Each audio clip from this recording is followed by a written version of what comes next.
Hello chess friends and welcome to Jozarov chess channel and welcome back to the FIDE World Cup in 2023 that's going on now in Azerbaijan. So we're following now again the beautiful match between Levan Pantsulaia from Georgia and the top GM and one of the greatest chess players of all time is Magnus Carlsen from the second round of this chess event. Yesterday Magnus Carlsen won his game with the black pieces against Levan, and it meant of course that Pantsulaia had to make something with the black pieces today against Magnus Carlsen. If this game ends with a draw or if Magnus wins the game, then Levan Pantsulaia is out of the event, and it's almost a mission impossible, I think, to win the game with the black pieces against Magnus Carlsen. But I can guarantee you Levan Pantsulaia tried it out. Levan Pantsulaia played here really aggressively, played also a very interesting opening choice here against Magnus, in my opinion. Really brave decision, and he spiced up the game in an early stage of the game. So let's see now what happened with the white pieces. Magnus Carlsen opened with the move c4,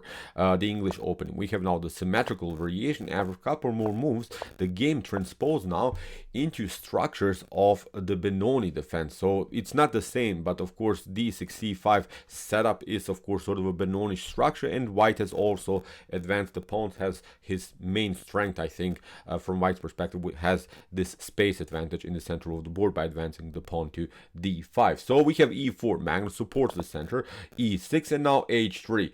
If you continue with maybe with the move knight to c3, then I think the game would lead into really normal structures of the Benoni. This would be a transposition, then knight to f6, probably something like bishop to e2 or bishop to d3, knight from b to d7, calcing, really good game for both sides. But here Magnus Carlsen played the move h3, simply prevented after something like e takes d5, c takes d5 to get pinned maybe by annoying bishop activities here on g4. Here again, black can go into normal structures of the Benoni by playing e takes d5, c takes d5, and now knight to f6, knight to c3 would lead now into the so-called New York variation of the Benoni. But Levan Pantsulaia spiced it up and played now a rare line, knight to e7, which is of course not the optimal score for the knight, because the knight on f6 is attacking white side of the board. But this knight to e7 supports a further progress, a further potential progress with the move f5. So black is then fast, can maybe even hit the center with the move f5. So it's a flexible move, but really a rare move that you play in Benoni structures. So Magnus continues with knight to c3, h6. Now e takes d takes e6 here by Magnus. Maybe a slightly inaccurate move, because here Magnus, after move bishop to e6, allows here Pantsulaia also to get access to the beautiful d4 square. So you see the d4 square is now the main weakness in white's camp. Also the bishop on e6 is hitting the pawn on c4.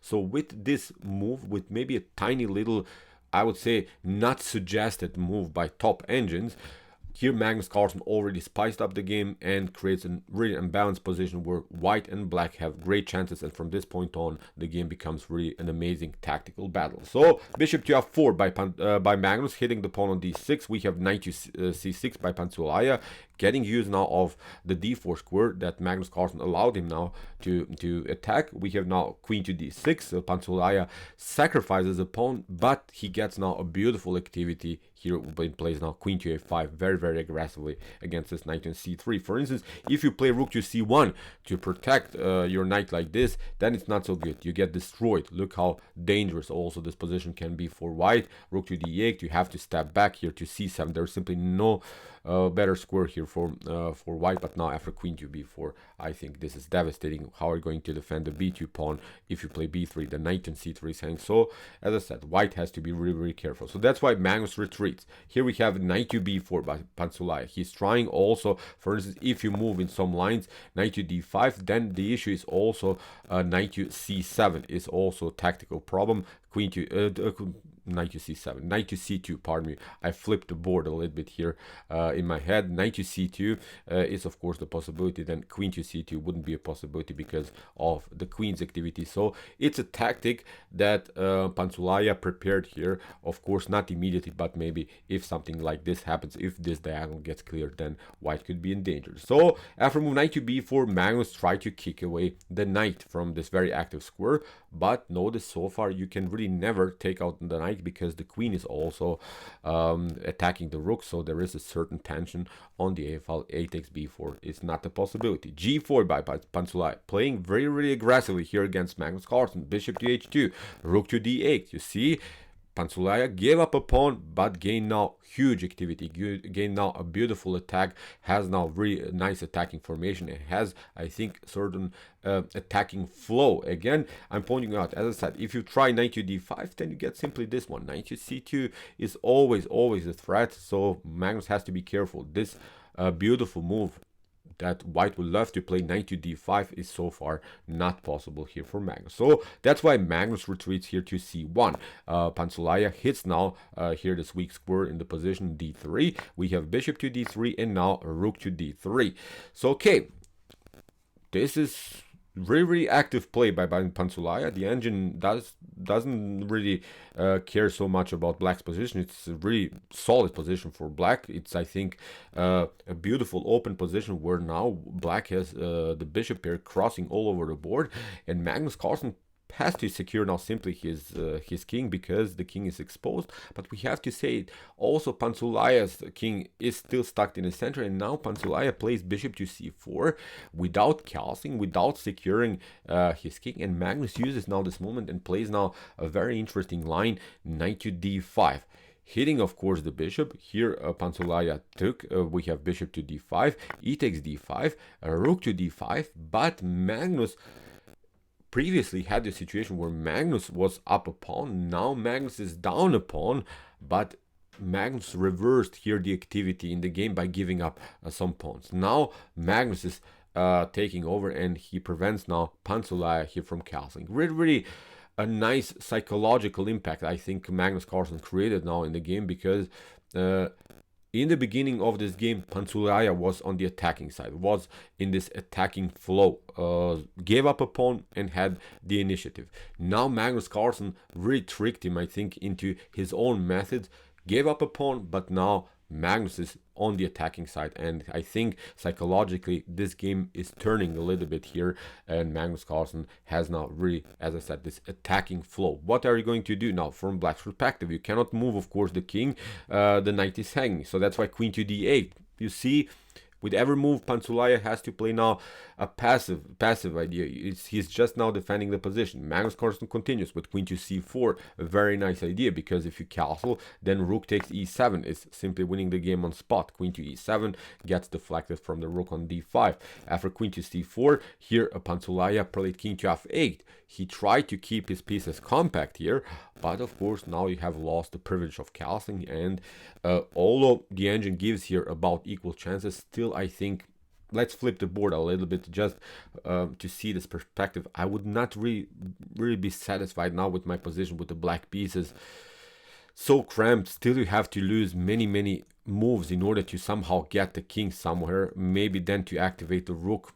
As I said, you need 3, at least 4, maybe even moves to just somehow get back into the game. Meanwhile, white is doing something. Meanwhile, white is activating the pieces. So we have knight to e5. Magnus is using now this attack here in the center of the board. If you play bishop to e5, then what you're doing here is actually, after bishop to e5, is to activate your opponent's piece here. Look at this, you have to play something like rook to g8, but now bishop to f6. This dark square bishop is simply the best piece on the board. Look at this, everything is so messed up here around the square e7. And again, there's this overload of the knight that is also defending the rook on d5. It's not, as I said, a pleasant game here for black. So after move knight to e5, knight to c6, we have rook to d1.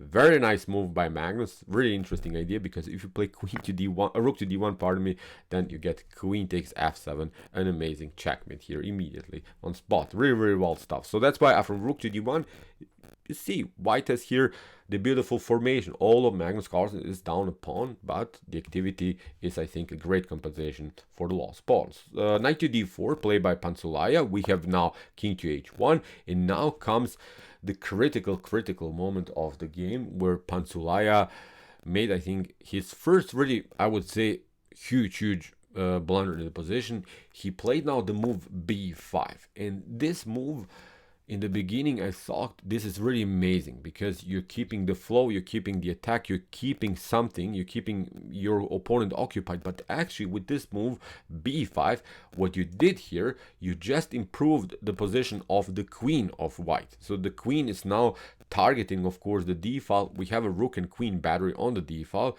So sometimes really an active move that you play can maybe cause new activities for your opponent. That's, I think, the perfect example here. A better choice was simply to keep the pressure here on this side of the board. If, of course, something like b4 happens, if maybe white loses a tempo here on the queen side, then you can maybe attack the queen, and then maybe the queen drops back. We play c4.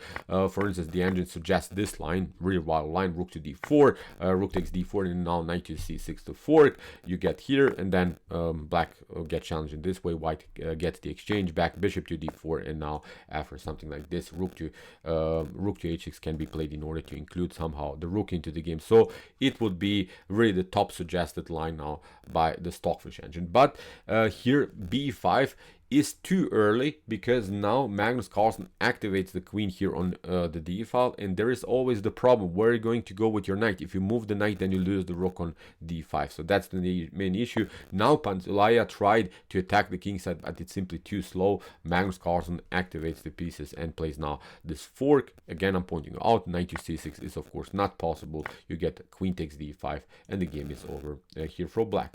So after knight to c6, here Pantsulaia tried queen to b6, attacking now the knight, but Magnus plays now on the simple threat idea, simply attacks. With every move he is keeping his opponent occupied.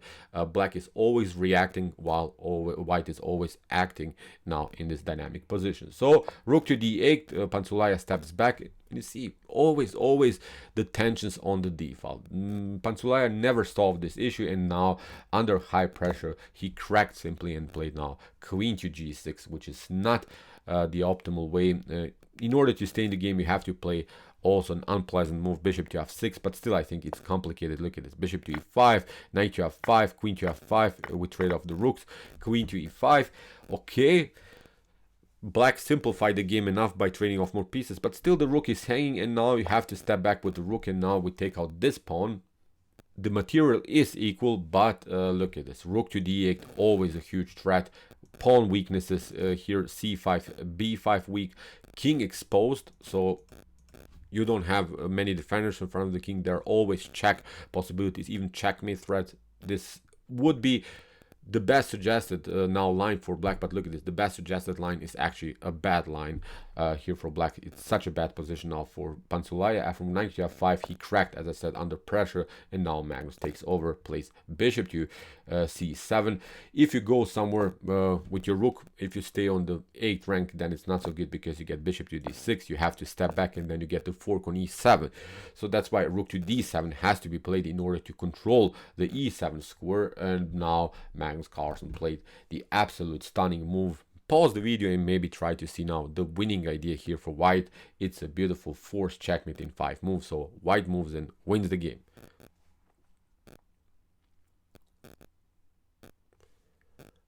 Okay, here Magnus found you.